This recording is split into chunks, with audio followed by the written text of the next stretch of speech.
السلام علیکم ورحمۃ اللہ وبرکاتہ۔ امید کرتی ہوں آپ تمام لوگ ایمان کی بہترین حالت میں ہوں گے۔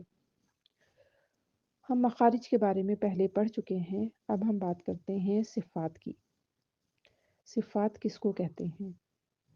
صفت کے لغوی معنی ہے حالت اور کیفیت۔ اگر ہم انسان اپنے اندر صفات تلاش کریں تو سب کی الگ الگ صفات ہوں گی۔ کسی میں غصہ زیادہ ہوگا، کوئی نرم طبیعت کا ہوتا ہے، کوئی صابر، کوئی شاکر۔ سب میں الگ الگ صفات ہوتی ہیں، کچھ زیادہ ہوتی ہیں اور کچھ میں کم ہوتی ہیں۔ اسی طرح اگر ہم حروف میں دیکھیں تو ہر حرف کے اندر صفات پائی جاتی ہیں، جیسے کسی میں آواز کا چلنا، کسی میں سانس کا چلنا، کسی میں غنہ، کسی میں شدت وغیرہ۔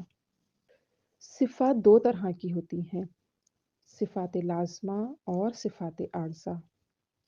اب ہم پہلے یہ جانتے ہیں کہ صفات لازمہ میں اور صفات عارضہ میں فرق کیا ہے۔ صفات لازمہ ہر وقت ہر حال میں پائی جاتی ہے، جبکہ صفات عارضہ حرف میں کبھی کبھی پائی جاتی ہے۔ صفات لازمہ ہر حرف میں پائی جاتی ہے، جبکہ صفات عارضہ چند حروف میں پائی جاتی ہیں۔ صفات لازمہ میں جو غلطی ہوتی ہے اس غلطی کو لحن جلی یعنی حرام غلطی کہتے ہیں، جبکہ صفات عارضہ کی جو غلطی ہوتی ہے اس غلطی کو لحن خفی یعنی مکروہ غلطی۔ اب ہم بات کرتے ہیں صفات عارضہ جو کہ 10 ہیں۔ ان کے نام ہیں اخفا یعنی چھپانا، ادغام داخل کرنا، اظہار ظاہر کرنا، تحریک حرکات، مد لمبا کرنا، قصر چھوٹا کرنا، سکون ترقیق باریک کرنا، تخفیم موٹا کرنا۔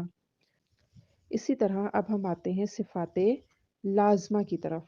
صفات لازمہ دو طرح کی ہوتی ہیں، متضادہ اور غیر متضادہ۔ متضادہ لا ضد، غیر متضادہ لا ضد لہا۔ متضادہ وہ جن کی کوئی ضد ہو، جیسے کہ ہمس جہر، یعنی کہ ہمس کا مطلب ہے نرم ہلکی آواز، جہر یعنی کہ زور سے کہنا، شدہ یعنی سخت، رخاوہ یعنی کہ اس کے اپوزٹ رخاوہ یعنی کہ نرم۔ لیکن ان دونوں کے درمیان میں ایک اور صفت آتی ہے، وہ ہے توسط یعنی درمیانی صفت۔ توسط یعنی درمیان۔ اس کے ساتھ آتی ہے، تیسرے نمبر پر آ جاتی ہے استعالہ۔ اس کا مطلب ہے آواز کا بلند ہونا، تالو کی طرف آواز کا اٹھنا۔ استفال یعنی کہ نیچا رہنا، اطباق ملنا، انفتاح کھلنا، اسمات خاموش ہونا، اذلاق پھسلنا۔ اسمات اور اذلاق کا تعلق صفات کا گرامر سے ہے، اس کا تجوید سے تعلق نہیں ہے۔ اب ہم آتے ہیں صفات لا ضد لہا یعنی غیر متضادہ صفات۔ وہ کون سی ہیں؟ جن کی کوئی ضد نہیں ہوتی۔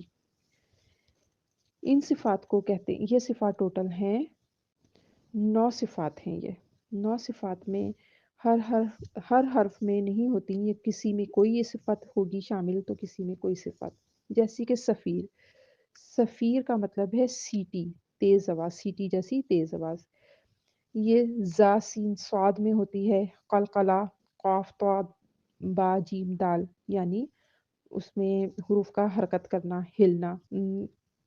واؤلین یالین یعنی کہ لین، واؤلین یالین نرم ہونا۔ تفشی جو شین میں پائی جاتی ہے یعنی کہ پھیلنا۔